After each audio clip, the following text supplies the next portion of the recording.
Sa ilalim ng malamlam, ngunit maliwanag at bilog na buwan, maingat na naglalakad ang mag-amang Manny at Israel sa gubat. Tahimik ang paligid, maski ang mga kaluskos nila ay bihirang marinig. Ang ama ay may hawak na isang lumang latigo. Ang hawakan nito ay gawa sa pulidong kahoy ng kamagong at ang dulo ay may nakabalot na pilak. Ito'y isang sagradong armas na ayon sa kanya ay pamana pa ng kanyang mga ninuno na nagpasalin-salin sa bawat henerasyon ng kanilang pamilya. Sa kanyang tabi, bitbit naman ng kanyang 10 taong gulang na anak na lalaki ang isang pana na may pakong tanso sa magkabila ang dulo. Isa ring espesyal na sandata na ang mga palaso ay inilubog sa banal na langis, asin at dinasalan ng orasyon. Ang ama ay hindi lang basta nangangaso ng mga hayop. Ang kanilang tunay na pakay ay ang manghuli ng mabangis at mapanganib na mga aswang. Sa tuwing kabilugan ng buwan, sinasadya nilang magpunta sa gubat. Ito ang oras kung kailan nagiging aktibo at malakas ang mga nilalang ng dilim. Ayon sa matatanda, ang liwanag ng buwan ay nagbibigay lakas sa mga nilalang at pinipili nilang lumabas para makahanap ng pagkain. Kaya naman, ito ang pinipiling araw ng mag-ama para lumaban. Sapagkat para sa kanila, ang pakikitigma ay hindi dapat laging madali. Mas gusto nilang dalawa ang isang makatarungan at may saysay na laban. Lumaki si Israel na sanay sa ganitong buhay. Maliit pa lang siya, nakikita niya na kung paanong pinoprotektahan ng kanyang ama ang kanilang baryo sa mga nilalang na kumikitil ng buhay. Hindi lahat ay naniniwala sa kanila. Para sa iba, kathang isip lang ang mga halimaw. Pero para sa mag-ama, ito ay katotohanan na kanilang hinaharap sa tuwing sumasapit ang bilog na buwan. Anak, magdahan-dahan ka ng hakbang. May nararamdaman ako sa paligid natin. Tumango si Israel. Nagkatinginan ang dalawa nang sa bandang unahan nila ay nakarinig sila ng ingay na parang may ngumangasab. Bigla silang napahinto. Hinto! Sandali lang. Sigurado ako na hindi tayo mabubokya ngayong gabi, anak. Oo nga po, Tay. Tara na, tignan po natin. Dahan-dahan silang lumapit. Hinawi ang mga matataas na damo at sa isang hakbang pa ay tumambad sa kanila ang isang baboy ramo. Mas malaki ito kaysa sa karaniwan at maitim na maitim ang balat.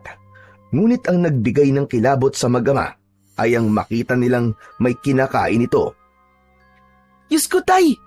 Katawan po ng taong kinakain niya! Tumigil sa pagkain ng baboy ramo, tila nakaramdam. Tumaas ang matutulis nitong mga tenga na parang may pinakikinggan sa paligid. Unti-unti itong tumingin kung saan direksyon sila nagtatago.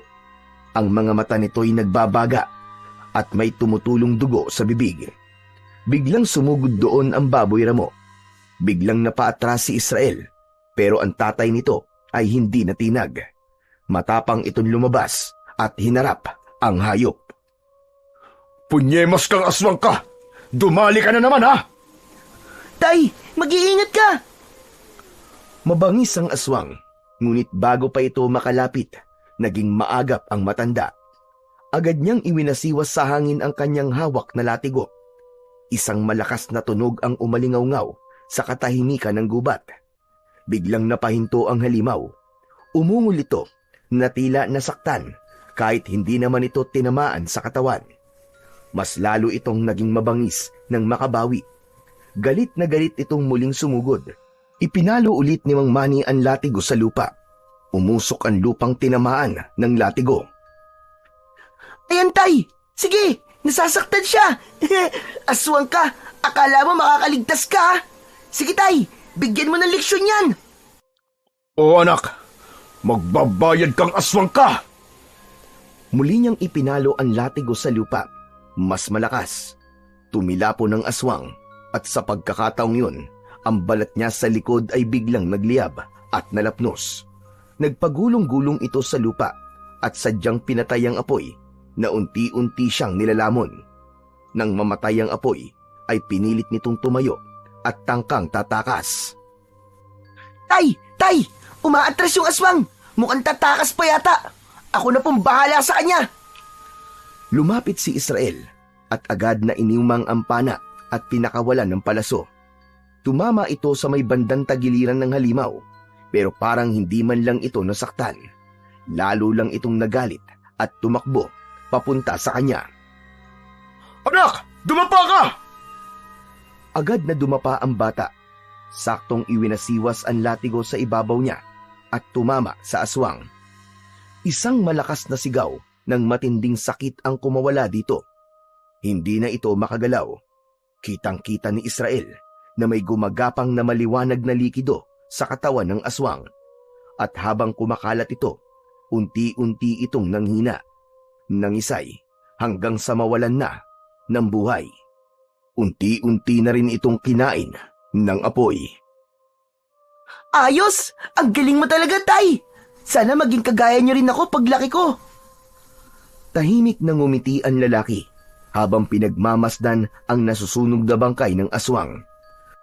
Ang liwanag naman na mula sa apoy ang nagbigay liwanag para makita ang muka ng aswang.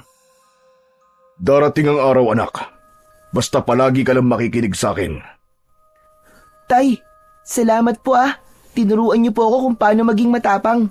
At tinuruan niyo po ako kung paano lumaban. Paglaki ko, talaga magiging tulad ko rin kayo.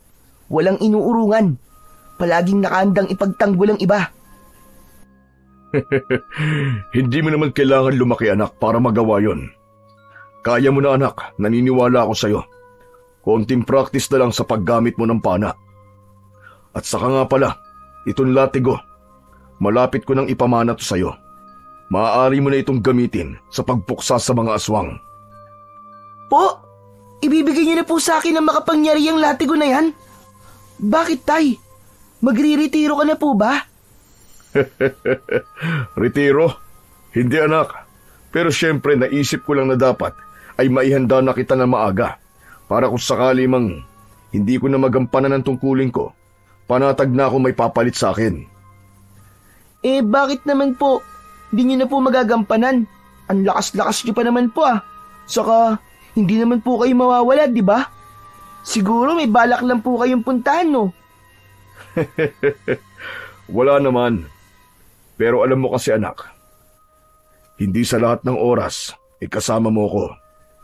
Dapat talaga na masanay na kita para kahit dumating na ang araw na wala na ako sa tabi mo, alam mo pa rin kung paano mo ipagtatanggol ang sarili mo, ang kuya mo at ang buong baryo laban sa panganib na dala ng mga aswang. Kayang-kaya ko na po sila, Tay. Huwag po kayong mag-alala. Alam kong kaya mo, anak. Kaso, yung mga nakalaban natin, mga pangkaraniwang aswang lang sila. May mas nakahihigit sa kanila na ibang uri ng mga aswang. At yun ang dapat mong paghandaan. Talaga po?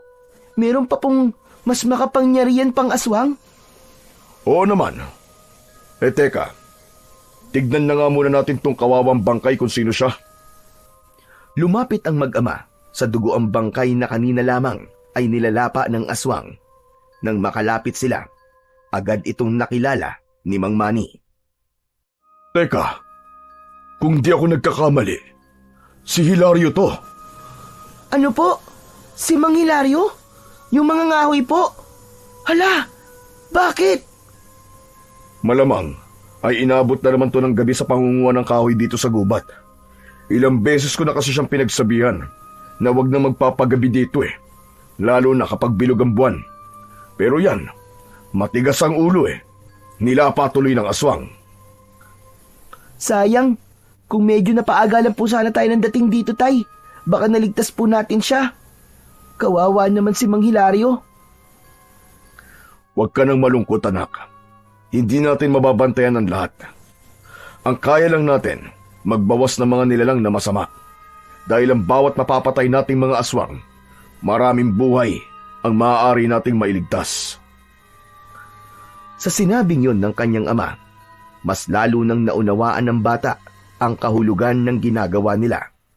Hindi lang yun basta pakikipaglaban, kundi tungkol din sa pagliligtas at pagprotekta sa kanilang mga kababaryo. Matapos ang ilang sandali, nagpahinga ang mag-ama sa ilalim ng matandang puno ng balete. Hiningal si Mang Manny. Hawak pa rin ang latigo sa kanyang isang kamay. Anak, punasan mo nga ng pawis si tatay. Opo, sige po. Agad na lumapit si Israel. Inilabas niya ang kanyang maliit na panyo at pinunasan ang noo at leeg ng kanyang ama. Napansin niya ang bahagyang panginginig ng balikat nito. Tay, ayos lang po ba kayo? Gusto niyo po ba ng tubig? Ayos lang ako, anak. Medyo napagod lang ako kanina. Napagod? Bakit naman po kayo mapapagod? Hindi naman po kayo dating ganyan ah. Mas mabangis pa nga po yung nakakalaban natin noong mga nakaraang araw Pero parang baliwala lang po sa inyo yung pagod. Pero bakit ngayon? Parang... Ganito talaga, anak. May mga pagkakataong humihina rin ang espiritual na lakas ng isang antingero. Kung minsan pa nga, sa tuwing ginagamit ang mutya, nakakakuha ito ng enerhiya mula sa tao. Kaya yan, mabilis ako napagod. Pero di ba tay, sanay na po kayo sa pakikipaglaban? Bakit ka naman po manghihina? Oo, anak. Sanay nga ako sa pakikipaglaban. Pero hindi ibig sabihin nun, hindi na ako mapapagod. Basta anak, mauunawaan mo din kung bakit ako ganito. Mahirap po sigurong ipaliwanag, no? Tay, pwede niyo po ba akong kwentuhan tungkol po sa hawak niyo pong latigo? Ito ba latigo ng ahas? Opo, tay. Bilib na bilib po talaga ako sa latigo niyo, tay. Napakalakas niya pong sandata. Mantakin niyo po, kahit hindi pa tumatama, nasasaktan na po agad yung kalaban yung aswang. Yung iba pa nga po, makita pa lang po yung latigo niyo, abay nagkakandara pa na para makatakas. Malakas talagang sandata to, anak. Pinanday at pinatibay ng panahon. Galing pa to sa mga ninuno natin. Ito ang pinakamatandang pamana ng ating angkan. Gawa ito sa balat ng isang kobra. Ang sabi pa nga, alaga raw yun ang unang nagmamay-ari ng latigo. Nang mamatay ang ahas, ayaw niyang tuluyang mawala ito sa kanya. Kaya ang ginawa niya, ibinigay niya ang patay na ahas sa pinakamagaling na tagapanday ng sandata noong panahong yon. Hindi ko alam ang eksaktong paraan ng pagkakagawa. Pero tignan mo naman, ang galing, di ba? Kaya nga po siguro pinatuyo po yan sa araw. O kaya pinakuluan sa kung anong mahiwagang sangkap. Tapos dinasalan pa ng orasyon para hindi basta masira. Pwede. Ang galing mo, anak. Kasi ang sabi pa nila, habang pinapanday ito, biruin mo, 6 na araw na nagtago ang panday sa isang kuweba. Walang sino man ang pinayagan lumapit, kahit sino.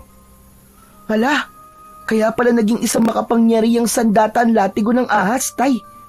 Grabe pala ang pinagdaanan bago tumabuo. Tama. Pero alam mo ba, parang buhay pa rin ang latigong ito. Ano? Buhay po? Oo, anak. Tama ka. Para pa rin siyang buhay. May sarili siyang diwa at marunong siyang makaramdam. Wow! Ang galing po talaga, tay. Tatay, may kahinaan po ba ang latigo ng ahas? Meron, anak. Kung ang may hawak nito ay walang pananalig sa kapangyarihang taglay nito at walang paninindigan, hindi ito tatalab. Minsan ay mas lalo pa nitong ipapahamak ang gumagamit. Kaya nitong makilala ang mabuti at masama. Kung ganun, tay, hindi po pala ito pwedeng mapunta sa kamay ng masasama kasi hindi po tatalab sa kanila. Tama ka. Pero dapat mo pa rin ingatan, lalo na kapag naibigay ko na sayo. Dahil maraming nilalang ng dilim ang magkaka-interes dito. Alam mo ba kung bakit? Bakit po, tay? Para hindi mo to magamit laban sa kanila. Isa pa, maraming naiinggit dito, anak. May mga ilan na nga sumubok nun eh. Mga mambabarang, mangkukulam, maski mga albularyo. Lahat sila gustong makuha ito. Saglit na natahimik si Israel. Tumingala siya sa puno ng balete na tila nagpapaalala sa kanya ng lalim ng mundo ng kanyang ama. Isang mundo na hindi basta-basta sa piling ng mga masasamang elemento. Ikaw ang magpapatuloy ng lahat, anak. Lahat ng ginagawa nating ito. Sana, panindigan mo habang buhay. Ayoko pa pong isipin yun, Tay. Kasi alam ko naman po na makakasama ko pa naman po kayo ng mas matagal. Basta, habang hindi pa po kayo nagsasawa sa ganitong ginagawa natin, handa ako magpaturo ng mas marami pa, Tay. Gusto ko pong maging handang-handa na. Alam ko, anak, at masaya ako sa naririnig ko. Subalit kung sakali na dumating ang panahon na hindi ko na kayang ituro lahat sa iyo, may isang tao na gusto kong lapitan mo. Ha? Sino naman po yun, Tay? Si Cardo. Isa siya sa pinakamagagaling na antingero na nakasama ko noon. Matagal na kaming hindi nagkikita, pero hindi ko makakalimutan ang mga pinagsamahan namin. Cardo? Oo, si Cardo. Matagal kami nagsama sa pangangaso ng mga aswang noon. Binata pa ako. Siyang nagturo sa akin ng lahat ng alam ko tungkol sa pakikipaglaban at sa paggamit ng latigo na to. Talaga po, Tatay? Mas magaling po siya sa inyo? Oo, marunong siya. Maabilidad at mabilis kumilos. Matalino din at saka matyaga. Parang ang galing-galing naman po ni Mang Cardo, Tay. Nasaan na po siya ngayon? Ang alam ko, nasa kabilang bayan lang naman siya. Malapit lang dito. Pero hindi na kami nagkikita eh. Ni wala na nga akong balita tungkol sa kanya. Bakit po ganun? Ba't po kayo naghiwalay? May isang malupit na laban kaming pinagdaanan nun. Halos ikamatay namin pareho. Pagkatapos nun, para bang napagod na siya. Mas ginusto niya ng tahimik na buhay. Pero kilala ko yun. Kung matatagpuan mo siya at hihingi ka ng tulong niya, alam ko na handa pa rin yung tumulong. Basta alam niyang may dahilan. Sana po, makita at makilala ko po siya. Kapag itinadhana ang mga bagay, anak, mangyayari yon. Pero kapag nangyari nga yun, maging seryoso ka, ha? Kasi wala naman ako mapagmamanahan kundi ikaw lang. Di naman pwede ang kuya mo. Opo, Tay, pangako po. Hindi ko po kayo bibiguin. Gagawin ko po ang lahat para maging karapat-dapat na maging tagapagmana nyo. Yan ang gusto kong marinig sa'yo, anak. Ilang oras pa ang lumipas at nagpasya na ring umuwi ang mag-ama. Ang bangkay ni Mang Hilario ay iniwanan na nila. Pagdating sa baryo ay hindi nila ipinaalam sa kahit na kanino ang nangyari. Ginawa nila yon hindi dahil sa wala silang malasakit, kundi dahil batid nila ang magiging takbo ng sitwasyon kung isusumbong pa ito sa mga kinauukulan. Sanay na sila sa ganitong pangyayari. Kapag may natatagpo ang nilapa ng mga aswang, hindi na nila ito idinaraan sa pulisya o sa mga opisyal ng baryo. Hindi nila gustong mapagbintangan, lalo na't walang ebidensya ang mga kwento nila tungkol sa mga nilalang ng gabi. Isa pa, tiyak nilang may makakakita sa bangkay kinabukasan at maililibing ito ng maayos ng mga taga-baryo. Para kina Tatay Manny, sapat na ang kanilang ginagawa. Tahimik silang nakauwi ng kanilang bahay. Kinabukasan, maagang nagising si Israel. Agad niyang hinanap ang kanyang ama pero wala pa ito sa kanilang bakuran. Kadalasan kasi kapag bumabangon siya ay nakikita niya ang ama niya na nakaupo sa kanilang balkonahe habang nagkakape. Naglakad siya palapit sa pinto ng kwarto at kumatok. Binuksan niya ang pinto. Nakita niyang gising na ang kanyang ama, ngunit hindi pa ito bumabangon sa kama. Tay, ano pong nangyayari sa inyo? Di po ba kayo makatayo? Hindi ito sumagot. Napansin ni Israel na nanginginig ang katawan ng tatay niya. Butil-butil din ang pawis nito sa kanyang noo. Namumula ang mga mata at nang hawakan ito ng bata ay nalaman niyang inaapoy ito ng lagnat. Wala itong damit na pang-itaas, kaya kita rin ni Israel ang pamumula at tila pamamaga ng kanyang dibdib. Hala tay, ang init-init niyo po. Kaya niyo po ba o tatawag na po ako ng manggagamot? Hindi na anak. May sasabihin ako. Ano po yun tay? Matagal na to. Matagal ko nang iniindan sakit na to, anak. Di ko lang sinasabi sa'yo. Kasi ayoko mag-alala kayo. Ano tay? May sakit kayo? Kung ganun kailangan niyo po ng gamot. Sinubukan ko na yan pero hindi umubra. Walang nuna sa sakit ko, anak. Napatingin sa mga mata ng ama si Israel. Unti-unting namuo ang luha sa kanyang mga mata, pero pinipigilan niya itong pumatak. Hindi dahil sa hindi siya nasasaktan sa nakikitang kalagayan ng ama, kundi alam niya na sa oras na yon ay kailangan niyang maging matatag. Ramdam ko na, anak. Ito na ang huling pagkakataon ko.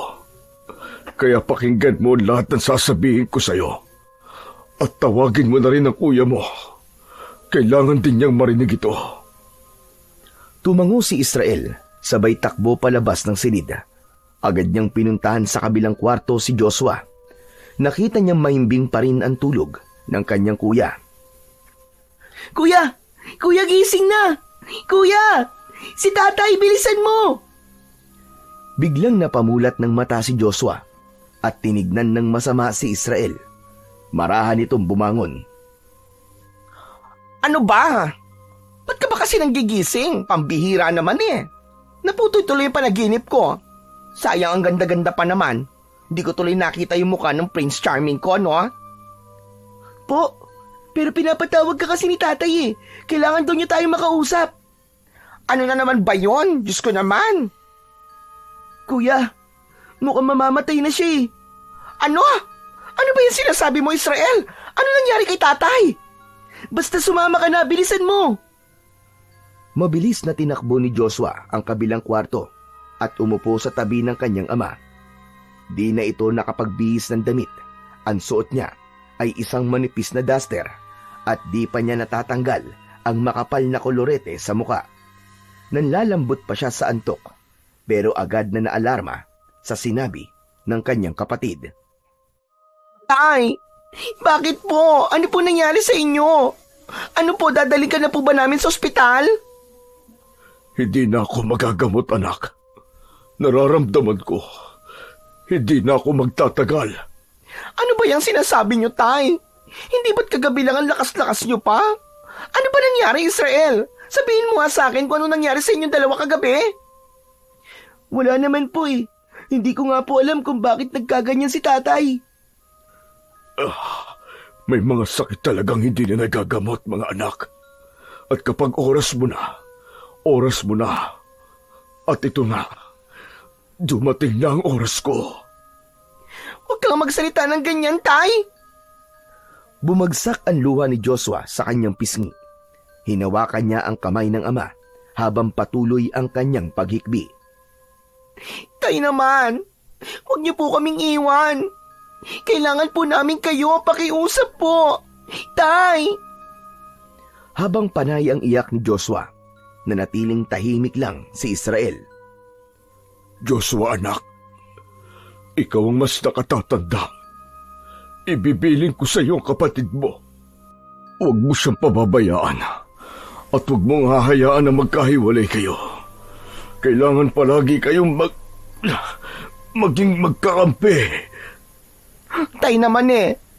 Maski naman hindi niyo sabihin sa akin yung nagagawin ko. Siyempre kapatid ko siya. Mahal ko si Israel. Salamat, anak. Israel, lumapit ka. Dahan-dahang lumapit ang bata sa kanyang ama. Agad na iniutos nito kay Israel na kunin ang maliit nitong baul. Sinunod niya ito. Medyo mabigat ang baul, pero kinaya niyang buhatin palapit sa kanyang ama. Binuksan nila ito at kinuha ni Tatay Manny ang sandata niyang latigo. Sa iyo ko na pinagkakatiwala ang latigo, Israel, at ang lahat ng aking mutya at anting-anting. Tay! Huwag kang mag-alangan, anak. Kaya mo na. Konting practice na lang. Magiging katulad mo na ako. Hindi ko po kaya, Tay, kung wala po kayo. Kaya mo na, anak. Kaya mo. Sa murang edad mo, nakita ko na yung tapang mo na hindi matutumbasan. Mangako ka sa akin, anak. Huwag mong hahayaang masayang ang ipinaglalaban natin. Sige po. Pangako po. Hindi ko po kayo bibiguin. Salamat. Salamat, anak.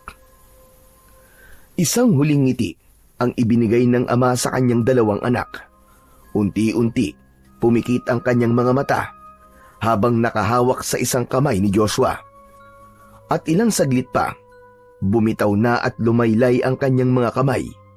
Huminto na rin ang kanyang paghinga. Hindi! Tay! Tatay! Tatay! Malakas na palahaw ng iyak ang pinakawala ni Joshua. Masakit sa kanya na nawala ang ama nang wala man lang silang nagawa. Pero si Israel, nananatiling seryoso lang ang muka. Hindi nababasa ang kanyang emosyon habang palipat-lipat ang kanyang tingin sa dalawa. Israel, wala na si tatay. Diyos ko, tayo na lang. Wala na ang tatay natin. Muling kinuha ni Joshua ang kamay ng kanyang ama at lumuhod sa gilid nito. Tay, patawad po sa lahat ng naging kasalanan ko sa inyo. Hindi ko alam na ganito pala kalala ang pinagdaraanan nyo. Hindi natin kasalanan, kuya.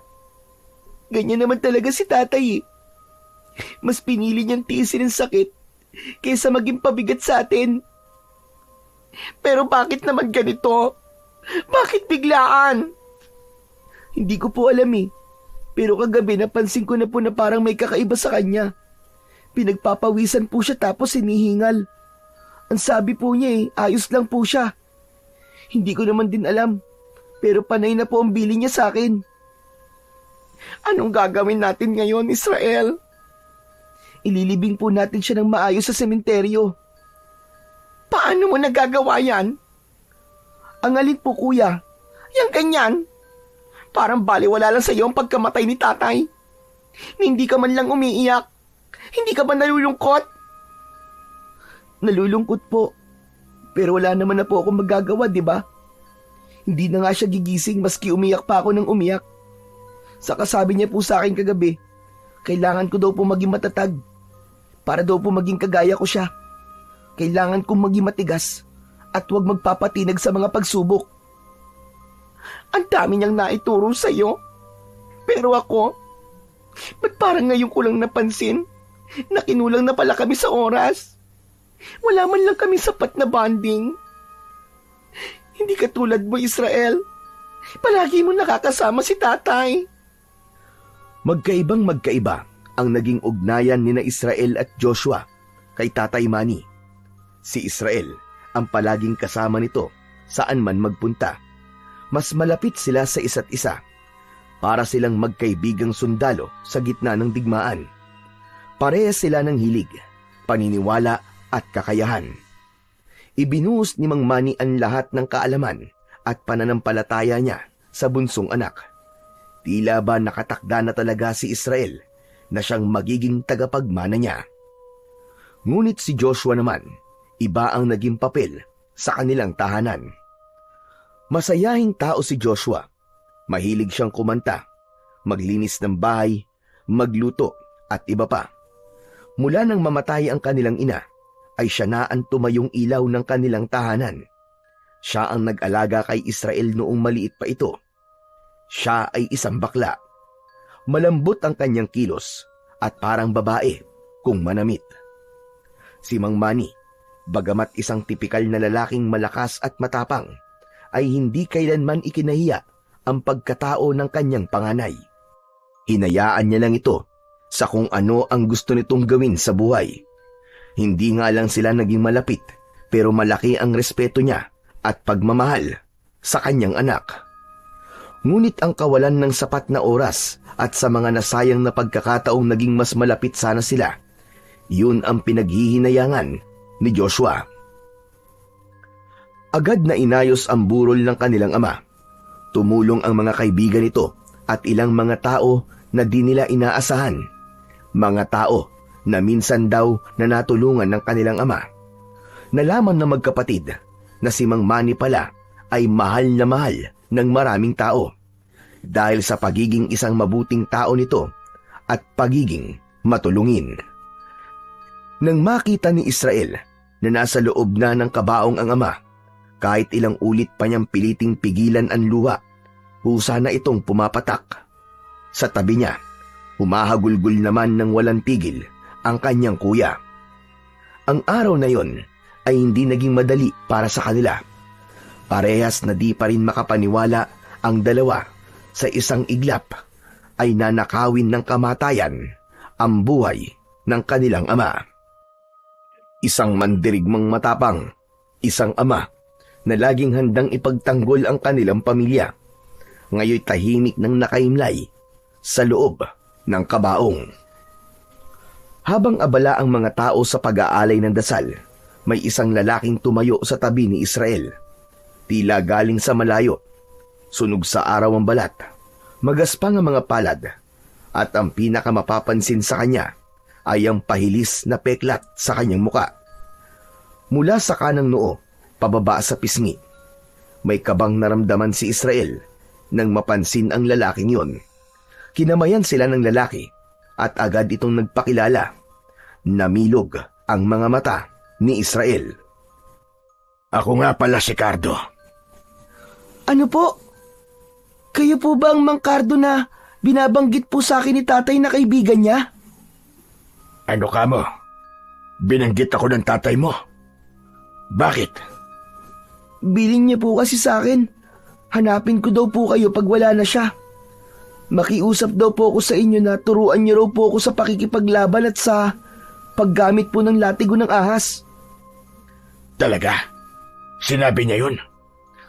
Opo, kasi sabi niya, baka raw po di niya maituro ang lahat ng dapat kong malaman kaya kailangan ko po magpaturo sa inyo. Kasi mas mahusay daw po kayo kaysa sa kanya. Ikaw daw po nagturo sa kanya kung paano po makipaglaban. Totoo po ba yun, Mang Cardo? Pambihira talaga tong kaibigan ko. Maski matagal na pala kaming hindi nagkikita, hindi pa rin siya nagbabago. Palagi niyang binubuhat ang aking bangko. Ano po yun? Ang ibig kong sabihin, hindi pa rin niya nakakalimutan ang mga pinagsamahan namin. Palagi pa rin niya akong pinagmamayabang, maski ang totoo. Siya naman talaga ang mas magaling sa aming dalawa. Sabi ko ni, tama ako ng hinala. Kasi nakita ko talaga, ang galing-galing po ng tatay ko. Kaso, wala na po siya ngayon. Patay na po siya. Ano bang nangyari? Bakit ang bilis naman yata? Matagal na daw po siyang may sakit. Hindi lang po niya sinasabi sa amin. Tumango si Mang Cardo at sinilip ang kaibigan sa loob ng ataol. Kailan siya ililibing? Sa isang araw po. Tahimik na lumipas ang ilang sandali. Hawak ni Mang Cardo ang kanyang sombrero. Mariing pinisil sa kanyang mga kamay habang tinititigan ang labi ng kanyang matalik na kaibigan. Kita sa mga mata ang paggalang at kalungkutan na hindi maipapaliwanag sa salita. Matagal ko na siyang hindi nakita. Hindi ko naman inakala na ganito na pala ang magiging susunod naming pagkikita. Nilingon siya ni Israel. Tinitigan ito mula ulo hanggang paa. May kung anong pagkakapareho sa ama nito. Ang tikas, ang matalas nitong mga tingin, at ang kilos. Hindi alam ni Israel kung anong eksaktong pinagsamahan ng kanyang ama at ng matandang kaharap niya ng oras na yon. Pero malinaw sa kanya ang isang bagay. May tiwala ang kanyang ama kay Mang Cardo. Sapat na yon para maramdaman niyang ito nga ang tamang tao na dapat niyang lapitan para matupad ang pangarap niyang maging katulad ng kanyang ama. Isang araw ang lumipas. Nasa sementeryo na ang halos lahat ng tao sa barangay. 2 tao ang sabay na inilibing ng araw na yon, si Mang Manny at si Mang Hilario. Mainit ang araw, pero malamig ang pakiramdam ni Israel. Habang ibinababa ang kabaong ng kanyang ama sa hukay, tahimik lang siya at halos hindi nagsasalita. Sa tabi niya, panay ang iyak at sigaw ni Joshua. Nasa malapit din si Mang Cardo, tahimik lang na nanonood. Nang matapos ang seremonya, unti-unti nang nagsiuwian ang mga tao. Natira na lamang silang 3. Nilapitan ni Mang Cardo ang 2. Israel, ano na ang plano mo? Taga-ibang baryo ko at may tungkuling ginagampanan doon. Hindi ako pwedeng magtagal dito. Po, pero paano po yung bilin ni tatay kung uuwi na po kayo kagad? Kung gusto mo, sumama ka sa akin at doon kita tuturuan.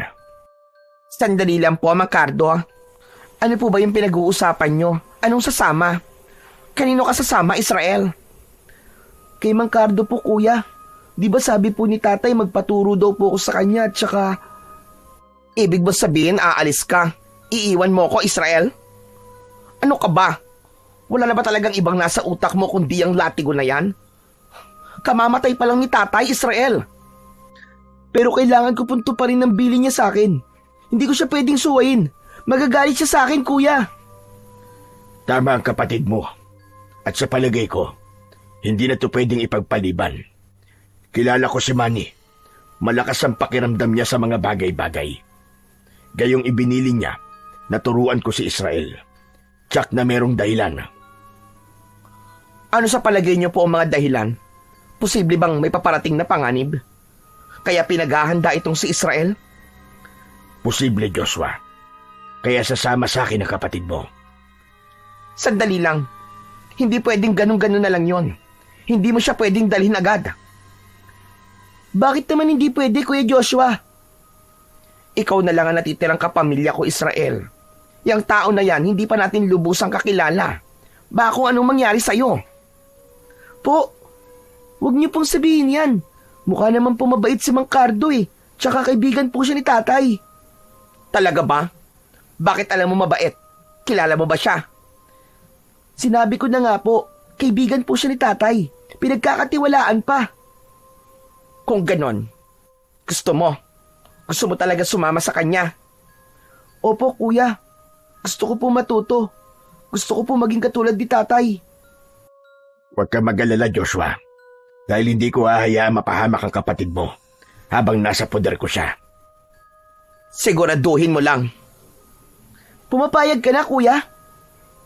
May magagawa pa ba ako? Salamat, kuya. Salamat talaga.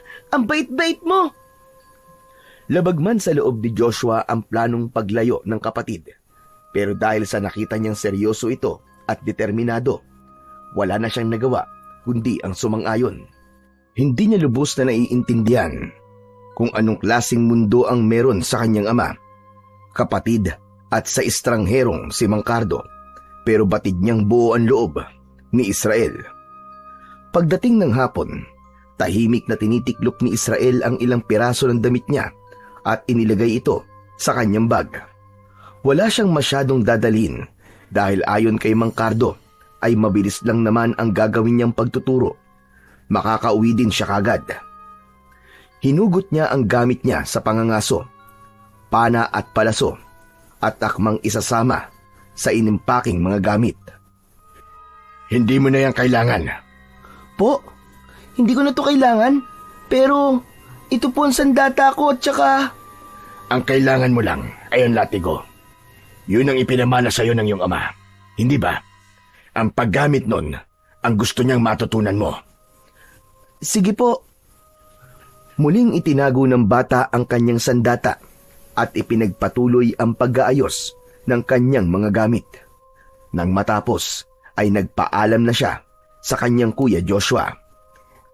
Matapos ang huling sulyap sa lumang bahay nila, binitbit ni Israel ang kanyang lumang bag at sinundan si Mang Cardo. Naglalakad na sila papalayo. Walang iyakan, walang dramang nangyari. Ngunit sa may pintuan, nanatiling nakatayo si Joshua. Nakatuon ang tingin niya sa papalayong kapatid. Hindi niya maipaliwanag ang lungkot na nararamdaman ng mga oras na yon.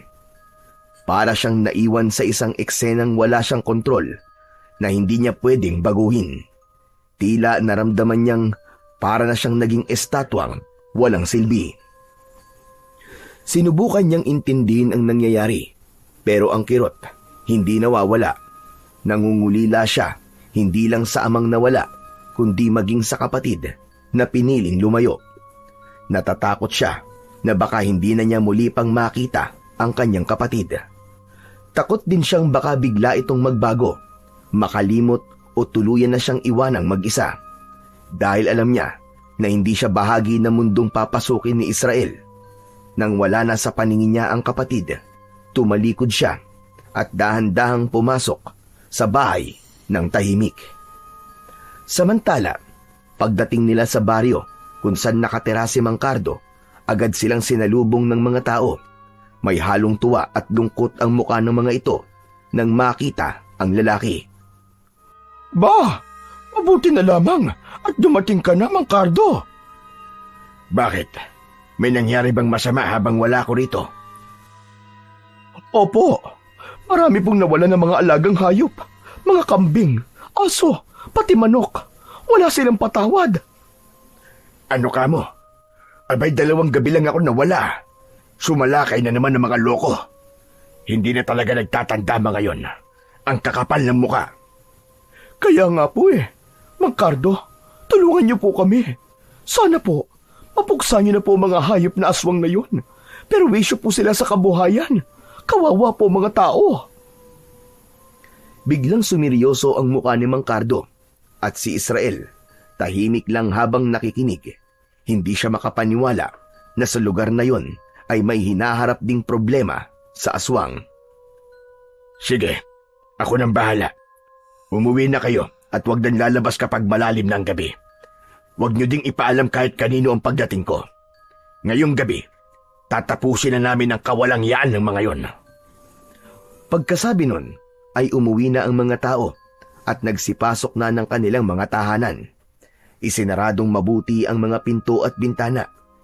Nakita ni Israel ang mga proteksyong nakalagay sa harap ng mga pinto, isang bungkus ng bawang at nakabaligtad na palaspas.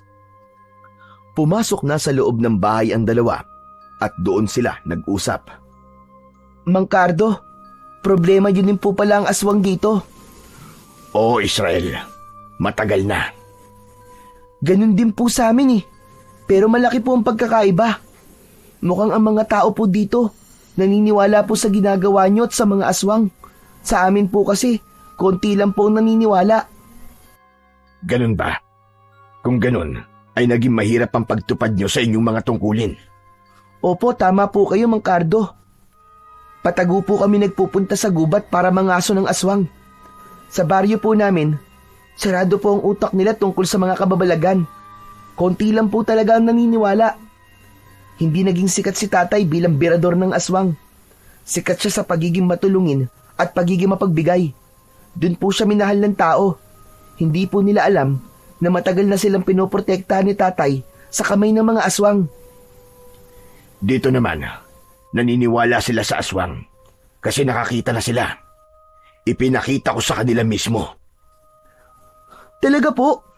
Oo. Kaya yun, wala nang pali-paliwanag.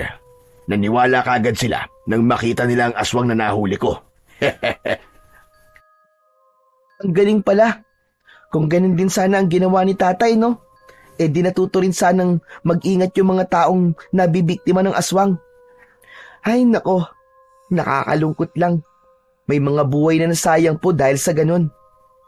Tama ka, Israel. Mang Cardo, ano na po ang plano nyo ngayon? Kailangan nating kumilos kagad. Hindi na pwedeng palampasin ito. Tayo po ang huhuli sa aswang? Tama ka, Israel. Tayo ang huhuli. Simula ngayong gabi, ikaw na muna ang katuwang ko. Simulan natin ngayon ang training mo. Agad siyang tinuruan ni Mang Cardo. Sa likod bahay, sinimulan nila kagad ang pagsasanay. Sa simpleng paraan, ipinakita ni Mang Cardo ang tamang paghawak sa latigo, kung paano ito ikutin at kung paano mapapalakas ang epekto nito bilang sandata laban sa kasamaan. Ang latigo ng ahas, hindi ito basta isang latigo lang. Kailangan maramdaman mo na bahagi ito ng iyong katawan. Kailangan maging isa kayo, ang kilos at ang lakas. Sinubukan ni Israel na sundin ang mga sinabi ng matanda. Paulit-ulit, ipinapalo niya ito sa lupa. Iwinawasiwas sa hangin, pero minsan bumabalik sa kanya at muntik na siyang tamaan. Dahan-dahan lang. Huwag mong labanan ng galaw. Sundan mo ito. Opo, Mang Cardo. Pawis na pawis si Israel, pero hindi siya tumigil. Kahit sumasakit na ang braso niya, tiniis niya hanggang sa maramdaman niya ang sinasabi ng matanda na dapat ay maging konektado sila ng latigo. Nagawa niya ang perpektong pagwasiwas at pagpalo nito sa lupa. Magaling, Israel. Madali ka palang turuan eh. Mas mahusay ka pa sa iyong ama. Hala, talaga po? Nako, biro lang po yan, Mang Cardo. Magaling po si tatay eh. Hindi ko po mapapantay ang galing niya. Hindi ka naniniwala sa akin. Ako na nagsasabi. Mas magaling ka sa tatay mo. Pero may dapat kang malaman tungkol dyan sa latigo. Ano po yun, Mang Cardo? Tignan mo sa dulo ng latigo. Makikita mo may mutya. Yan ang mutya ng pangil ng kobra. Ha? May pangil pala dito? Hindi ko po alam yun ah. Oo. Isa yan sa pinakadelikado at pinakamakapangyarihang bahagi ng latigo. Wow! Kung ganun, may mas igagaling pa pala to. Ang astig! Siyempre naman.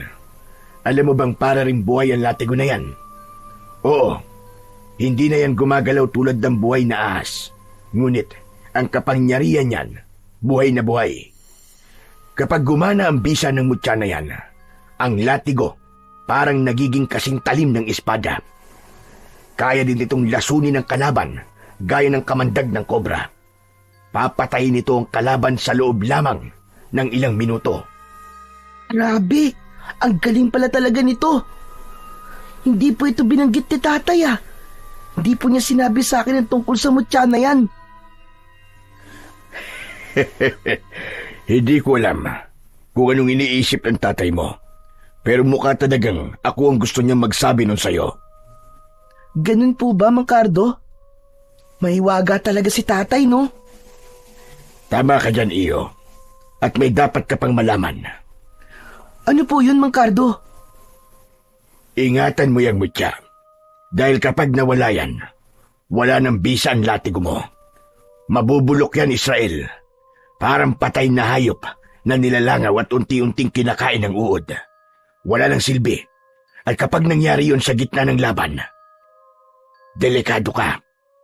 Hala, pero di ba, di naman to ganun kadaling matanggal? Oo naman, kasi nakakabit yan mismo sa katawan niya. Matatanggal lang yan kung pipiliting alisin ng isang masamang nilalang.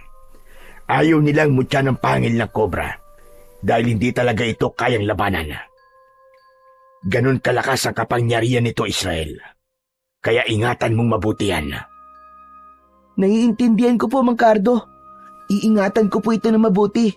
Pinapangako ko po yan. Mabuti naman. Tumahimik na si Israel. Muli niyang sinubukan ng latigo. Ipinalo niya ulit ito sa lupa at mula doon, lumabas ulit ang isang usok. Usok na nakakasunog ng mga masasamang nilalang. Sakto 2:00 ng madaling araw. Kumilos ang dalawa. Tahimik na ang baryo ng mga oras na yon. Naglagay sila ng pain sa isang madamong bahagi ng gubat malapit sa baryo. Ito ay ang alagang kalabaw ni Mang Cardo. Dito natin sila hihintayin, Israel. Alam niyo pong pupunta sila dito, Mang Cardo? Sa dami na nakasagupa kong aswang, kabisado ko na sila. Kahit malayo sila, naaamoy nila ang dugo. Dugo? Ano pong dago, Mang Cardo? Dugo ng tao. Dugo ng tao? Saan naman po tayo kukuha ng dugo ng... Di na natapos pa ni Israel ang kanyang sasabihin. Nanlaki ang mga mata niya nang makitang sinugatan ni Mang Cardo ang sarili nitong palad. Lumabas ang sariwa nitong dugo. Agad niyang ipinahid ito sa katawan ng kanyang alagang kalabaw.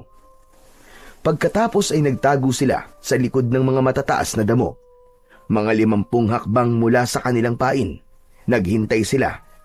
Hawak ni Israel ang latigo. Makalipas ang halos 30 minuto, dumating na ang inaasahan nilang mga nilalang. Andiyan na sila. Nandiyan na ang mga aswang. Pinagmasdan ni Israel ang mga aswang na paparating. Ang una ay payat, mahaba ang leeg at may matutulis na kuko na animo ay tari ng manok. Ang isa naman ay mas malaki, pero parehas lang sila ng itsura ng nauna. Parang tao, pero nakakatakot at bahagyang nakayuko. Israel, maganda ka. Dahil ikaw ang haharap sa kanila. Po! Ako po! Ngayon na! Agad-agad! Sigurado po ba kayo, Mang Cardo? Oo. Sa'yo na ang laban na ito, iyo. Bahagi na ito ng iyong pagsasanay. Huminga ng malalim si Israel. Lumabas siya sa kanyang pinagtataguan at mabilis na lumapit sa mga aswang. Bigla niyang inihampas ang latigo sa lupa. Narinig ang malakas na pagtama nito. Napaatras ang isang aswang, ngunit ang isa ay nagwala at sumugod. Israel, maganda ka! Muling ipinalo ng bata ang latigo sa lupa at katulad ng inaasahan, nasaktan ang mga aswang. Sige, ganyan nga Israel. Magaling bata. Sige, sige pa!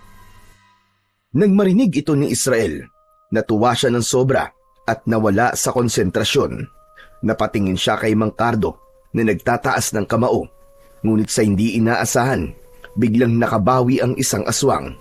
Bigla nitong sinunggaban ng bata. Nakalmot ang kanyang braso. Aray! Tinamaan ako! Israel! Agad siyang tinulungan ni Mang Cardo. Tumalo nito at sinalubong ng suntok at sipa ang aswang na umatake at nanakit sa bata. Halos mapasubsob ang aswang sa lupa. Ang isa pang aswang ay sinubukan ding umatake, pero nahawakan ito ni Mang Cardo sa leeg at ibinalibag. Tumama ito sa puno. Napatulala si Israel sa kanyang nakita. Hindi siya makapaniwala sa lakas ni Mang Cardo. Ngayon na, Israel! Gawin mo na! Nang marinig yun, muling tumayo si Israel. Pinunasan ng sugat at muling hinawakan ng mahigpit ang latigo ng ahas. Ito na! Inihampas niya ang latigo. Mas malakas, mas may pokus. Muling umalingaw-ngaw ang tunog. Tumilapon ng isang aswang. Sugatan at ang balat nito ay parang nalapnos. Tapos ay biglang nasunog. Yan! Magaling Israel! Ganyan nga! Lumapit ang isa pang aswang, mabilis at galit na galit. Inikot ni Israel ang latigo. Saktong tamang-tama sa tiyempo. Hinampas niya ito ng buong lakas. Tumama ito diretso sa leeg ng aswang. Nakita niya na tila nagbaga ang latigo at sa isang iglap, gumulong ang ulo nito sa lupa. Napatigil si Israel, namangha siya at hindi halos makapaniwala sa kanyang ginawa. Magaling iyo! Yan! Yan ang gamit ng latigo! Kaya ko pala talaga, Mang Cardo! Kaya ko pala talaga! Kaya mo kung maniniwala ka sa iyong sarili. Napagtagumpayan ni Israel ang unang pagsubok sa kanya ni Mang Cardo at masayang masaya siya sa gabing yun. Kinabukasan, naging masinsinan ang kanilang pagsasanay. Hindi na nagsayang ng oras pa si Mang Cardo. Dahil hindi lang ang tungkol sa latigo ang ituturo niya sa bata. Kailangan niyang mapalakas ito para magamit ang pisikal na lakas kapag lumalaban. Gayon din ang espiritual na kakayahan ni Israel. Tinuruan niya ito ng mga mahalagang orasyon. Pinagbubuhat niya araw-araw ng mabibigat na troso ang bata.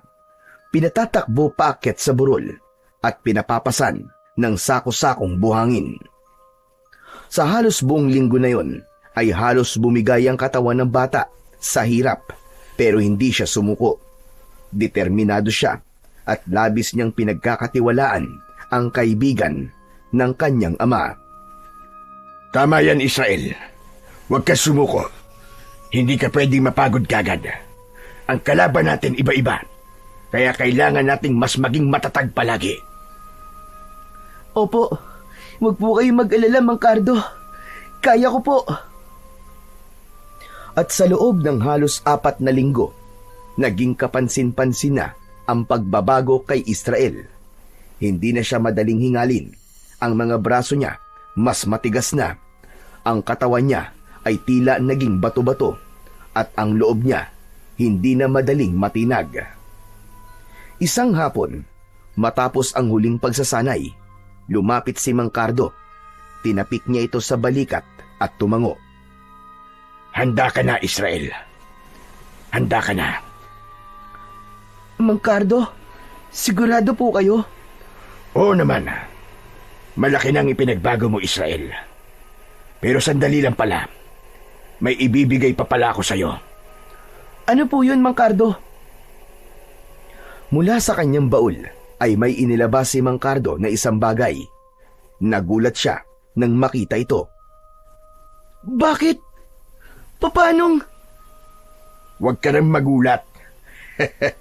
Saka ko na lamang sasabihin sa'yo kung bakit meron ako niyan. Basta sa'yo na yan. Tiwala ko na magagamit mo yan. Tumango ang bata. Tinanggap niya ang bagay na yon at inilagay sa isang supot. Itinago niya sa kanyang bag. Tapos na ang kanilang pagsasanay. Inihanda na ng bata ang kanyang mga gamit para sa kanyang pag-uwi. Inihatid siya ng lalaki hanggang sa may bukana ng baryo nila Israel. O paano, Israel? Hanggang dito na lamang ako. May kailangan pa akong tapusing trabaho. Mang Cardo, maraming salamat po talaga sa inyo. Sa lahat po ng ginawa niyo para sa akin. Hindi ko po makakalimutan ito. Walang anuman yun, bata. Basta, huwag mong kalimutan ang mga itinuro ko sa'yo. Tumango si Israel. Lumakad na siya pauwi sa kanilang bahay. Nakita niyang bukas ang pinto. Dere-derecho siyang pumasok. Kaagad niyang naamoy ang aroma ng nilulutong ulam sa kusina. Ang bango! Parang tinolang manok yun ah! Nagulat si Joshua nang marinig ang boses ng kanyang kapatid. Agad siyang tumakbo papunta kay Israel at kaagad niyang niyakap ito ng mahigpit. Hindi niya napigilang umiyak habang pinipisil-pisil ang likuran ng kanyang kapatid. Ay! Diyos ko, Israel! Israel, nagbalik ka na! Kuya naman ni Aray! Masakit po yung kurot niyo, kuya! Aray ko! Grabe ka, ha? Wala ka man lang pasabi. Akala ko hindi ka na talaga babalik eh. O tama na po. Yung niluluto niyo po, baka masunog yun. Sayang naman po. Tinola pa naman. Mamaya matuyo ang sabaw. Ay nako no, pabayaan mo siya. Wala akong pakialam kahit matuyuan pa siya ng sabaw. Basta ako, masaya ako na nandito ka na ulit. Para ka nawala ng 1 taon, Israel. Ang lungkot kaya ng bahay nung mawala ka. Ako rin naman, kuya. Miss na kita. At saka itong lugar na to, syempre. Pati yung boses mo, na-miss ko. Yung pagtatalak mo kapag makalat ako sa kwarto, kaya kapag tinatamad ako. Diyos ko, ang dami mo maaalala yung pa. Masayang-masaya ang magkapatid sa kanilang muling pagkikita. Sa simpleng tawanan at kwentuhan, muli nilang naramdaman ang pagmamahal ng isa't isa na maski kulang na ang kanilang pamilya. Habang ipinagpapatuloy ni Joshua ang kanyang pagluluto, sinimulan namang ikwento ni Israel ang ilan sa kanyang mga naging karanasan, ngunit may ilang bagay siyang hindi na muna binanggit. Sa gitna ng kwentuhan nilang magkapatid, biglang bumukas ang pinto ng dating kwarto ng kanilang ama. Lumabas mula doon ang isang lalaking hindi pamilyar kay Israel. Matangkad, moreno, at malaki ang pangangatawan. Kumunot ang noo ng bata at agad siyang tumayo. Sino ka? Anong ginagawa mo sa kwarto ng tatay ko? Ako si Malik. Dito ako. Dito ka ano? Ano? Magsalita ka!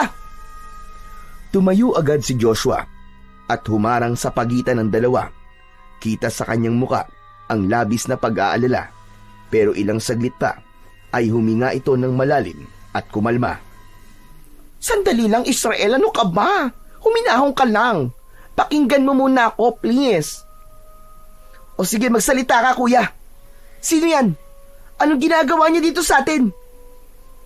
Halika nga, dun muna tayo sa sala. Mag-usap tayo.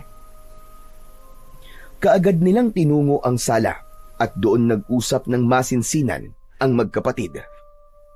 Israel, siya si Malik. Nangungupahan siya dito sa atin. Ano? Pinaupahan mo ang kwarto ni tatay? Bakit, kuya? Wala akong choice, Israel eh. Alam mo naman, di ba, na si tatay lang ang inaasahan natin pagdating sa perang panggastos natin. Wala pa akong trabaho na hahanap eh. Kailangan nating kumain. Kailangan nating mabuhay. Kaya ayan, malaking tulong din yung pera na ibinabayad niya sa pag-upa. Pero hindi ko siya kilala, kuya. Delikado na nagpapapasok ka ng isang estranghero dito sa bahay natin. Alam mo namang maraming mahalagang gamit si tatay dito eh. Nako, nagkakamali ka ha. Hindi magkaka-interest si Malik sa mga gamit ni tatay, no? Ano ka ba? Mayamang tao yan. Hindi yan magnanakaw. Mayaman po siya? Bakit nangungupahan po sa bahay natin? Luma na to, tsaka sira-sira pa. Ewan ko. Hindi ko nga rin alam kung bakit eh. Pero hindi na mahalaga yon. Ang importante, yung pera na ibabayad niya sa atin. Diyan ka nagkakamali, kuya. Hindi po importante yung pera. Mas mahalaga na ligtas tayong dalawa. Ano ka ba naman? Ako ang panganay sa atin, no? Kailangan kong tumayo para sa ating dalawa. Sa isang buwan mag-aaral ka na ulit. O, saan tayo kukuha ng panggastos, aber? Hayaan mo na, Israel. Magtiwala ka naman sa akin, no? Ipaubaya mo na to. Promise, wala tayong magiging problema. Sige po, kuya. Basta, promise mo yan, ha? Oo nga. Huwag ka na mag-alala, okay? Sige, kuya. Nagkasundo ang dalawa sa isang iglap na wala ang tensyon. Oh, Malik, halika na dito ah. Lumakad palapit ang lalaki sa kanilang dalawa. Malik, eto nga pala si Israel. Siya yung palagi kong kinikwento na kapatid ko. Hello, ikaw pala si Israel. Ako naman si Malik. Kumusta ka? Iniabot nito ang kanyang kamay sa bata para sana makipagkamay, pero hindi ito pinansin ni Israel.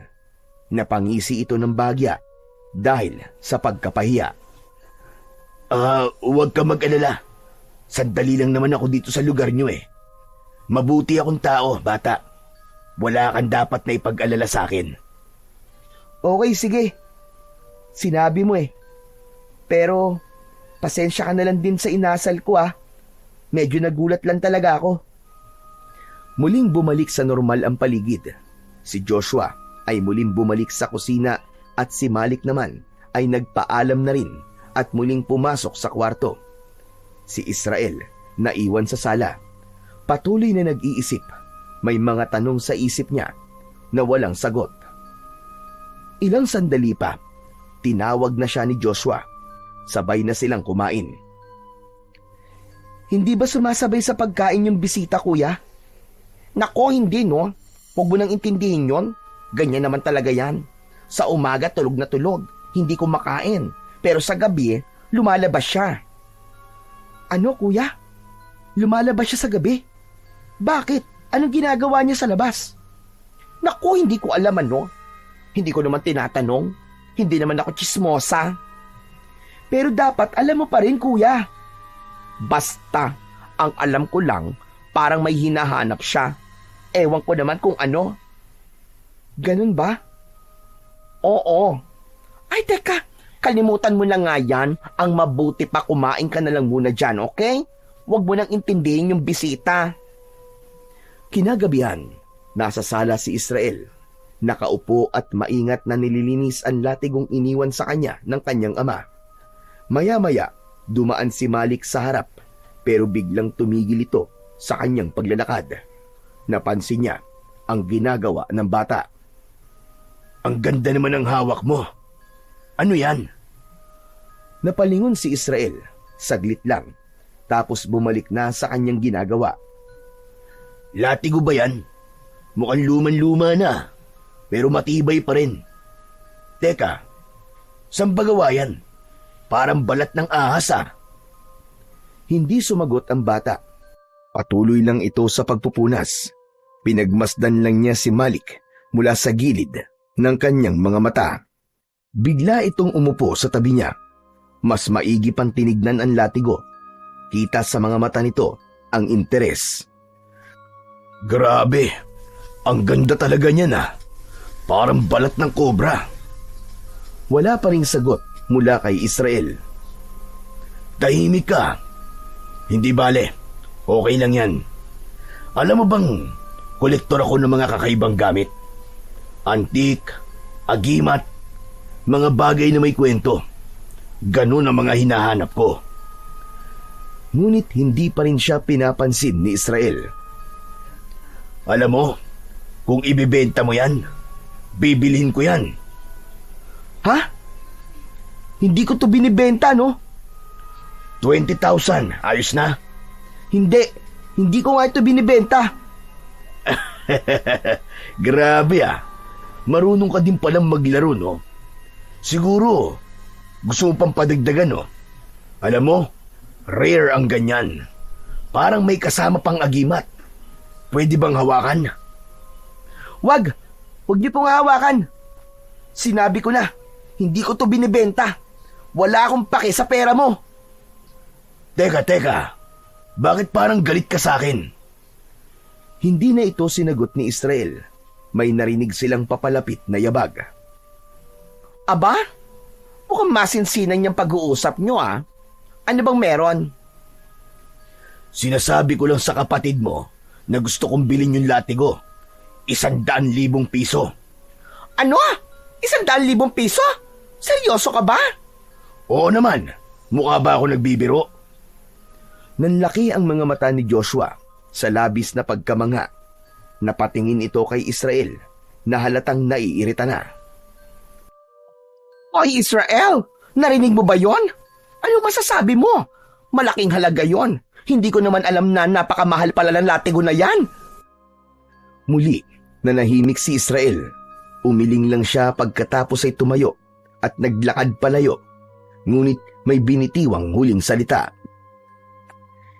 Hindi ko ibibenta ang pamana sa akin ni tatay. Patuloy na naglakad ang bata.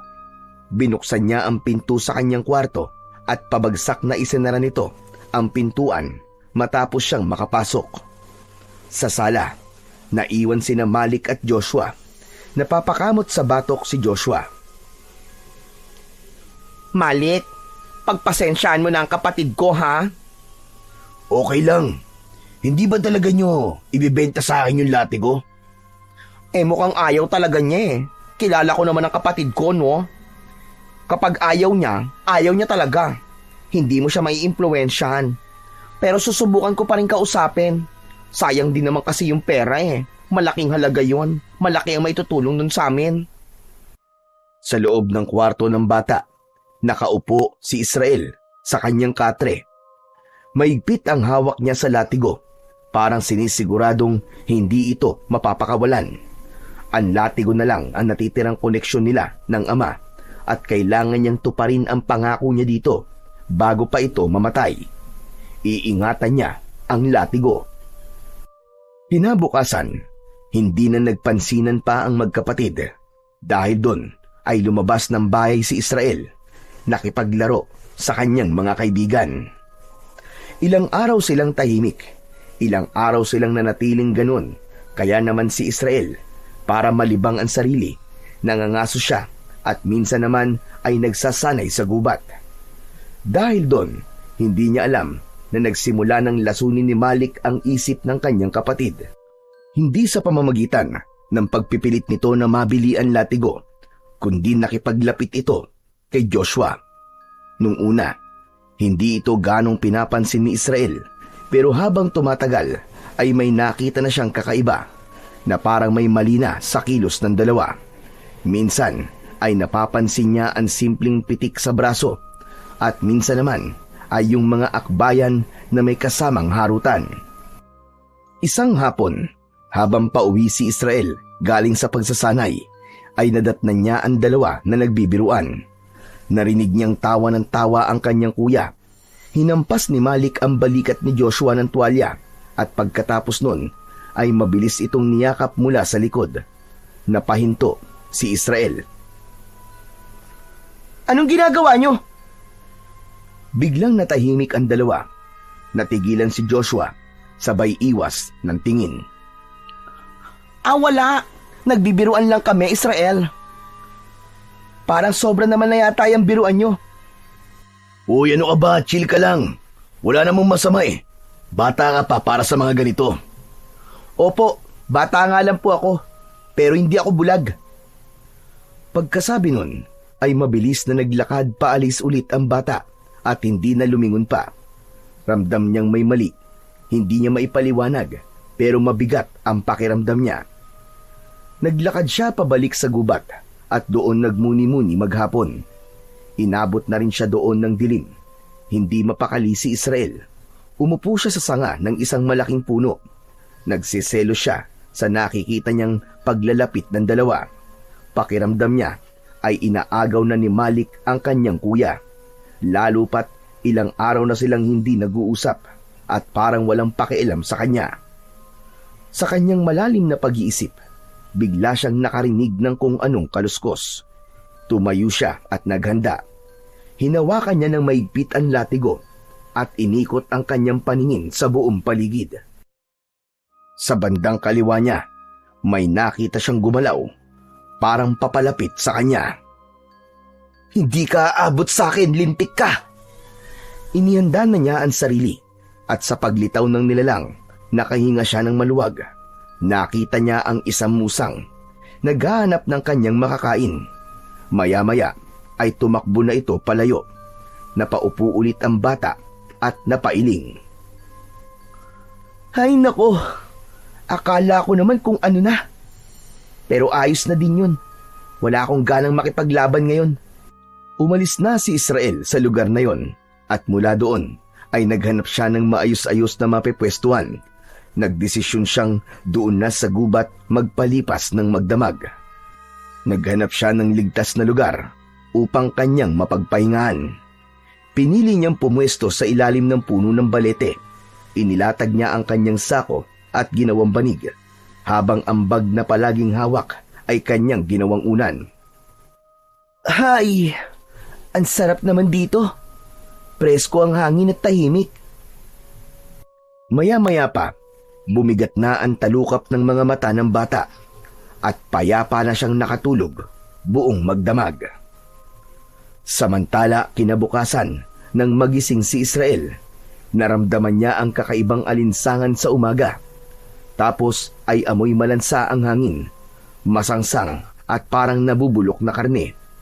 Napaangat ng ulo ang bata mula sa kanyang pagkakahiga. Doon niya malinaw na narinig ang ingay na nagmumula sa mga tao sa baryo. Bigla siyang napabalikwas. Pinakinggan niyang mabuti ang tunog. Nang makumpirmang galing nga sa baryo ang ingay, agad siyang tumakbo palabas ng gubat. Habang papalapit sa baryo, lalo niyang naririnig ang gulo, mga sigawan, iyakan at ang tunog ng maraming yabag ng paa na tila nag-uunahan sa pagtakbo. Kinabahan siya.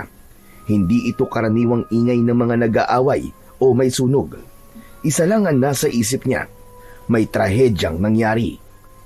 At mas lalo pa siyang kinabahan nang makalabas na siya ng gubat ay napansin niyang papunta sa kanila ang daloy ng mga taong tumatakbo. Bigla siyang binundol ng kaba. Bigla niyang naalala ang kanyang kuya Joshua. Pagdating sa tapat ng kanilang bahay, nakita niya ang maraming tao na nagkukumpulan sa harapan. May mga umiiyak, may ilang nakatakip ang bibig dahil sa gulat. Dahan-dahan siyang lumapit at pinilit na sumiksik sa gitna ng mga tao. Doon niya nakita ang bangkay ng isang lalaking halos hindi na makilala. Wasak ang mukha nito at wakwak ang tiyan. Wala nang lamang loob. Diyos ko po! Sino yan? Mukhang dayo. Hindi ko rin siya kilala. Kuya! Agad niyang niyakap ang kuya niya nang makitang buhay ito. Inakala niya nung una na si Joshua na ang napahamak. Nakahinga siya ng maluwag. Maya-maya pa ay may narinig silang nagsalita at sinasabing aswang ang may gawa ng pagpatay. Sinang-ayunan ito ng iba pang matatanda na nakapaligid kay Israel. Napatango si Israel. Tama nga ang mga naririnig niya. Aswang ang may gawa nun. Isa sa mga nilalang na matagal na nilang sinusugpo ng kanyang ama. Nakaramdam ng konting saya si Israel nang sa wakas ay narinig na niyang may naniniwala na sa mga aswang. Ayos ka lang ba, Israel? Ayos lang po ako, kuya. Sigurado ka? Parang namumutla ka eh. Gusto mo ba? Tara na muna sa bahay. May tubig doon sa kapagkain. Dito na lang po muna ako. Gusto ko lang pong tignan. Umuwi na si Joshua, samantalang si Israel ay lumapit sa isang lalaki na nakatingin pa rin sa bangkay. Kilala niyo po ba siya? Parang kilala ko siya iyo eh. Pero hindi lang ako sigurado ah. Ay, oo nga. Apo siya ni Mang Celso. Yung balikbayan. Naalala ko na. May balat yun sa baba eh. Diyan oh, sa ilalim. Nakita ko yan kahapon habang kumakain sa tindahan ni Junjun eh. Diyos ko, siya nga.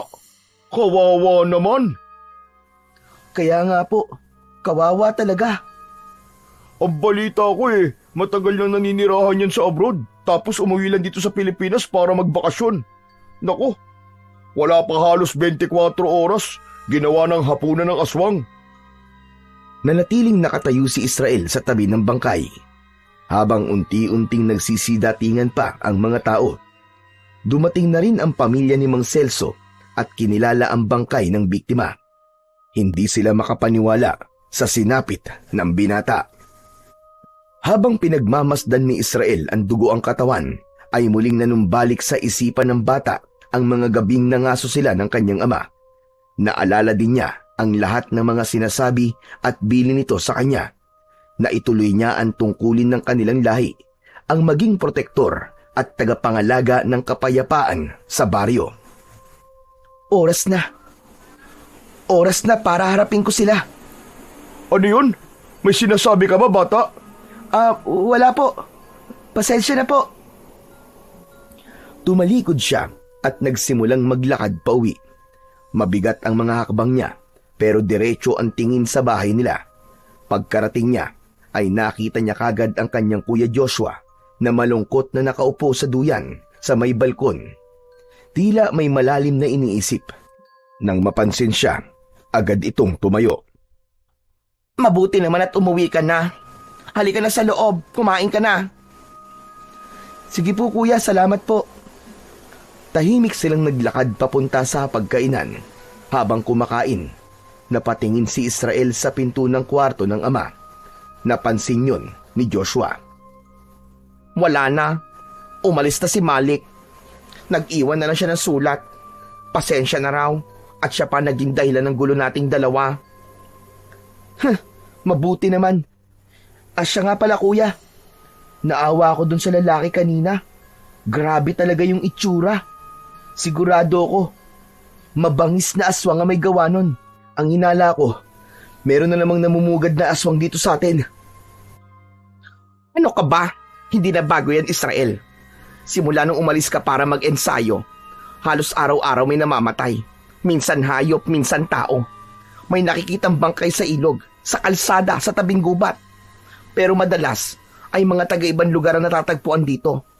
Parang ginawa ng tapunan ng mga bangkay ang baryo natin. Biglang napatingin si Israel sa sahig. Tila pinoproseso ang kanyang narinig.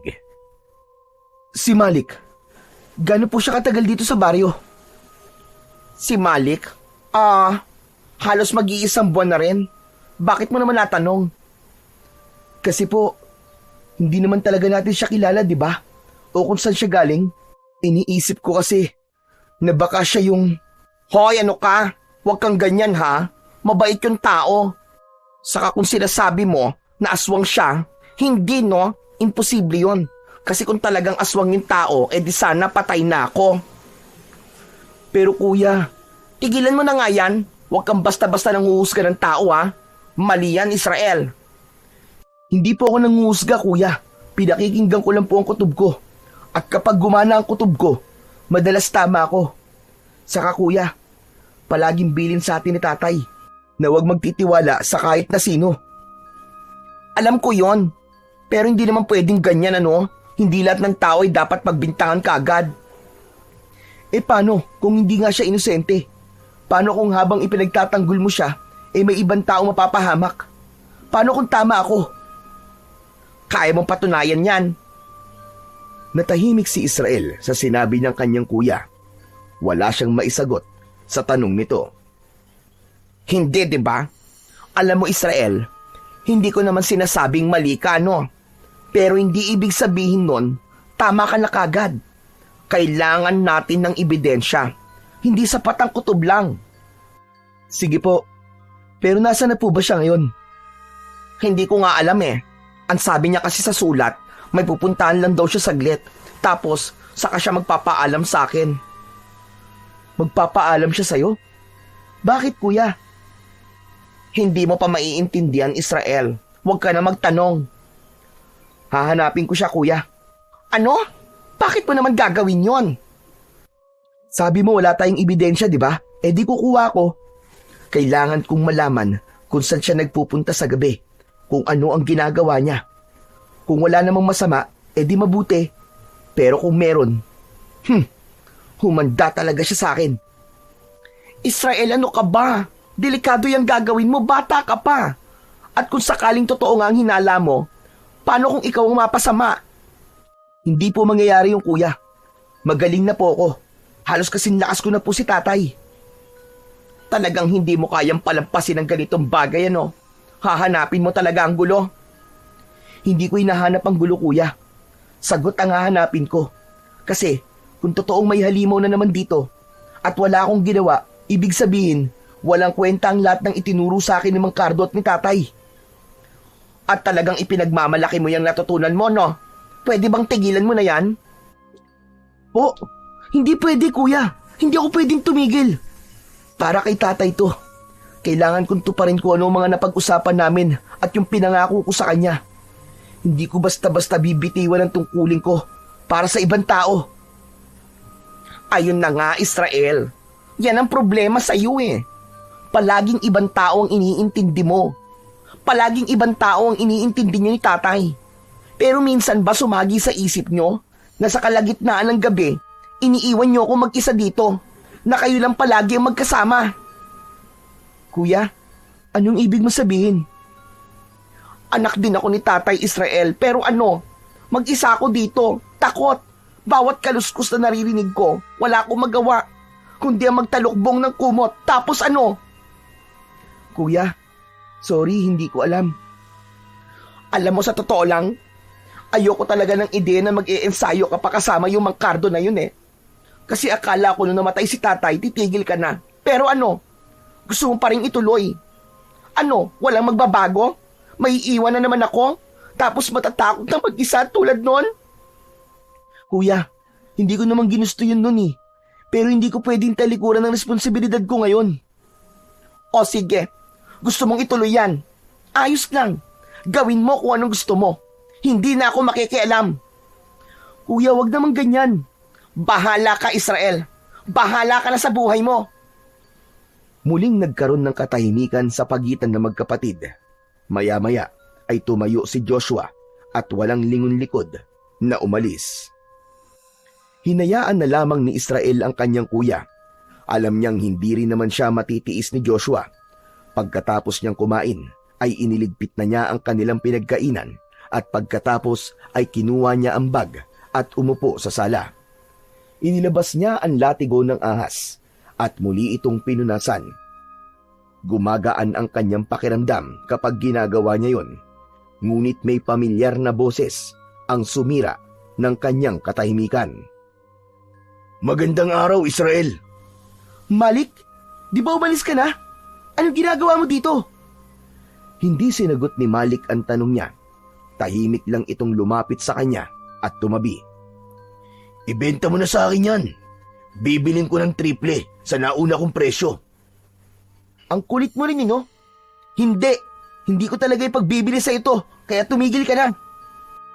Sige na, sayang yung pera oh. Malaking tulong yun sa inyo.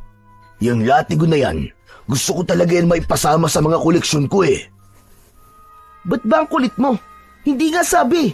Saka hindi ako naniniwala na para lang to sa mga koleksyon mo. Dahil kung ordinaryong tao ka lang, dapat tumigil ka na nung una pa lang na tumanggi ako.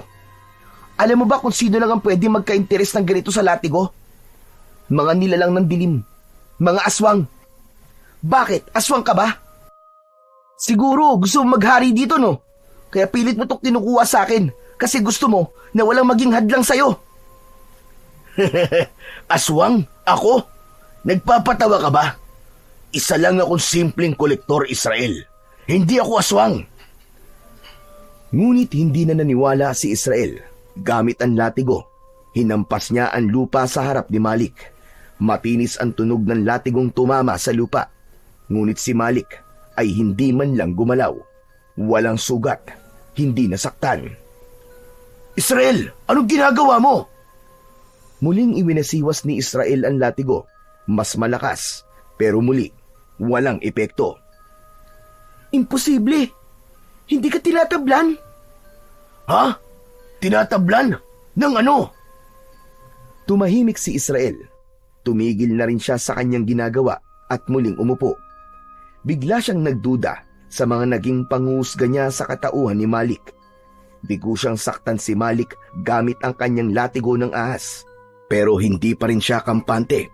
Hindi pa rin siya mapaniwala ni Malik na isa nga itong ordinaryong tao lang. Umalis ka na. Wala dito si Kuya Joshua. Tumitig lang si Malik sa kanya. Saglit itong hindi gumalaw. Tapos biglang ngumiti. Ngunit hindi ngiti ng isang kaibigan, kundi isang ngiting may ibig sabihin. Tinalikuran na siya ng lalaki at naglakad palayo na parang walang nangyari. Naiwan si Israel na hawak pa rin ng maigpit ang latigo.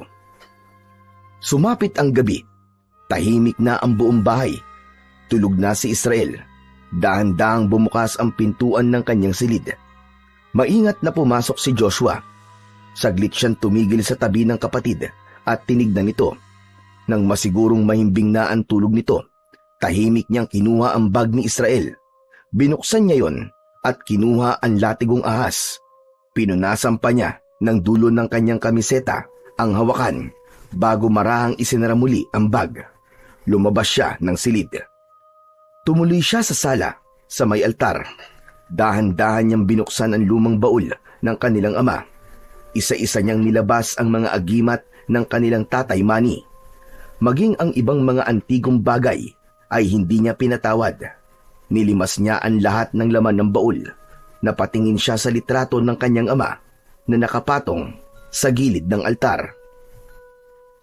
Patawad po, Tay. Pero kailangan ko tong gawin. Para naman to sa amin ni Israel Para sa kinabukasan namin. Saka ayoko na po talaga na sumunod siya sa yapak nyo. Ayoko nang malunod siya sa mundo ng anting-anting, sa pakikipaglaban at sa kung ano-ano pang panganib. Ito ang naiisip kong paraan para tumigil na siya. Isinilid niya sa isang bag ang lahat ng nakuha niyang agimat, pati na ang latigo ng ahas. Saka siya lumabas ng bahay kung saan naghihintay sa kanya si Malik. Nilapitan siya ni Joshua at iniabot ang bag. Tinanggap ito ng lalaki. Binuksan at sinilip ang laman. Tumango siya at napangiti. Tila nakontento sa kanyang nakita. Salamat O eto, kunin mo na tong bayad ko. Binuksan ni Malik ang dala niyang bag at ipinasilip kay Joshua ang bungkus ng pera. 300,000 piso yan para sa lahat ng ito. Salamat, Malik Akin na. Nang iaabot na ni Malik ang bag, biglang nakita ni Joshua na parang nag-iba ang mga mata ng lalaki. Ilang saglit lang ay tumambad sa kanyang harapan ang tunay na anyo ng kaharap. Isa itong malaasong nilalang na may katawan ng tao. Matigas at matipuno. Balot ito ng maitim at makapal na balahibo. Meron din itong matutulis at mahahabang mga kuko. Ang ulo nito, meron siyang mahabang nguso na punong-puno ng matatalim na pangil at tila may kakayahang bumuka ng malaki. May maliit itong sungay sa noo at ang kanyang mga mata nanlilisik at pulang-pula. Umaalingasaw din ang amoy ng tila nabubulok na karne sa hangin at ang boses nito nagbago, parang bumaba, namaos, parang galing sa hukay. Hindi maaari ito! Aswang ka! Tama nga si Israel! Aswang ka nga! Hindi mo alam kung anong halaga ng mga to sa akin. Salamat, Joshua. Tinulungan mo kong makuha ang mga to. Ngayon, wala nang makakapigil sa akin. Akin na ang bombaryo nyo! Napaatras si Joshua dahil sa takot. Dahan-dahan namang lumalapit sa kanya ang aswang. Tumigil ka! Anong gagawin mo? Wag! Wag kang lalapit! Nagugutom ako. Kailangan kong kumain. Wag! Sinugod ni Malik si Joshua, pero bago pa ito tuluyang makalapit, biglang sumulpot sa harap ni Joshua si Israel. Agad nitong itinulak ang halimaw palayo. Hayop ka! Layuan mo ang kuya ko! Tumilapon ng aswang at sumalpok sa puno. Nagulat si Joshua sa ipinakitang lakas ni Israel. Nakaposisyon ito na parang handang-handa sa pakikipagdigma. Nagulat din si Malik. Malakas ka. Paano nangyari yun? Sinasabi ko na nga ba, aswang ka! Pero bakit? Bakit hindi ka tinablan ng latigo ko kanina? Ngumisi si Malik. Lumitaw ang malapad niyang dila at kumislap ang matatalas niyang mga mata. Dahil hindi ako karaniwang aswang lang, Israel. Ako ay isang gabunan. Isa sa pinakamalakas na uri ng aswang na nabubuhay. Makapangyarihan. Mas mahusay magbat kayo. Mas tuso. Mas mapanganib. At ngayon, wala na kayong laban sa akin. Nagbabadyang sumugod si Malik. Umalulong ito ng napakalakas.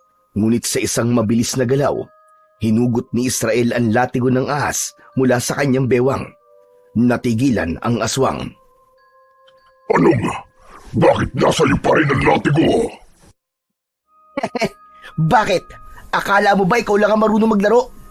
Tama si Mang Cardo. Kakailanganin ko nga talaga ang ibinigay niya sa akin na peging latigo. Ano ka mo? Pekeng latigo?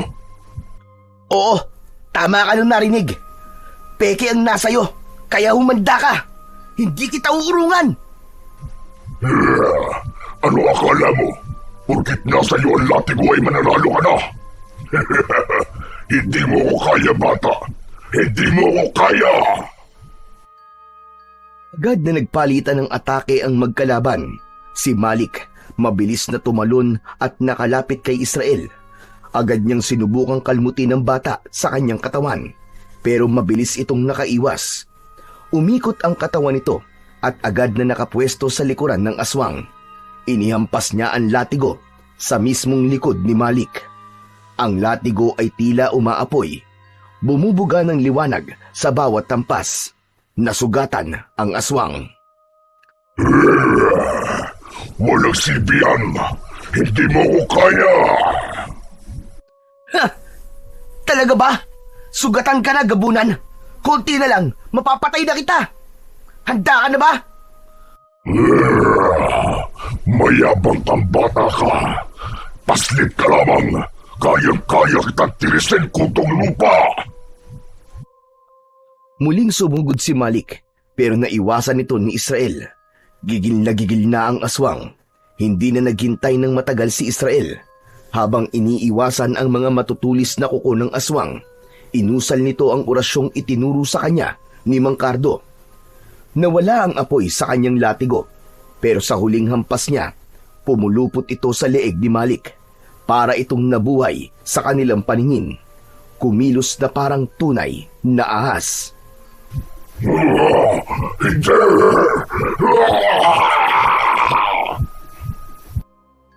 Lalong humigpit ang pagkakapulupot ng ahas. Tapos ay sumisingasing ito at inilalabas ang mahahaba nitong mga pangil. Dumura ng puting kamandag ang kobra. Ilang sandali pa ay kinagat ng ahas ang mga mata ni Malik. Kitang-kita ni Israel at Joshua ang paggapang ng kamandag sa anyo ng puting liwanag mula sa muka ng aswang. Gumuhit ang puting liwanag papunta sa kanyang muka, tapos kumalat sa kanyang buong katawan. Napasigaw si Malik. Nangisay, nagliyab ang balat niya sa bawat guhit ng kamandag. Putong lupa pala. Tapos ka na, gabunan. Mabubulok ka sa impyerno. Sumiklab ang apoy sa katawan ni Malik. Unti-unti nang natupok ito at tuluyang naging abo. Tumahimik ang paligid pagkatapos ng laban. Nanatili namang nakatitig si Joshua sa kanyang kapatid. Di makaimik dahil sa kanyang mga nasaksihan. Kuya, tapos na. Wala na ang aswang. Israel, paano mo nagawa yun? Ang galing mo. Ang galing mo palang makipaglaban. Siyempre, magagaling po ang mga teacher ko, kuya. Nanginginig pa rin si Joshua, pero pinilit niyang lumapit kay Israel. Bunso, patawarin mo si kuya, ha? Akala ko tama yung ginawa ko. Pero kasi, hayaan mo na yun, kuya. Tama na. Huwag na natin pag-usapan yun. Nagugutom na ako May pagkain ba tayo?